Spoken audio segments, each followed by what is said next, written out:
bunsod ng high tide dito sa lungsod ng Dagupan. Simula pagkahapon, nakataas na ang no sailing, no swimming at no fishing policy sa Dagupan City, Pangasinan. Kaya ang mga mangingisda gaya ni Mang Julius mula sa barangay Punuan Caset, tigil muna sa trabaho. Kasi sa gilid lang naman yung may galaw-galaw na, pero sa bandang malayo-layo, medyo kamalo naman po.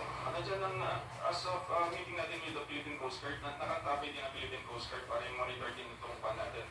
Bukod sa ulan, sumabay pa ang high tide kaya binaha ang Burgos Street, Rizal Street at A.B. Fernandez Avenue. Pinasok din ng baha ang ilang kabahayan sa lungsod.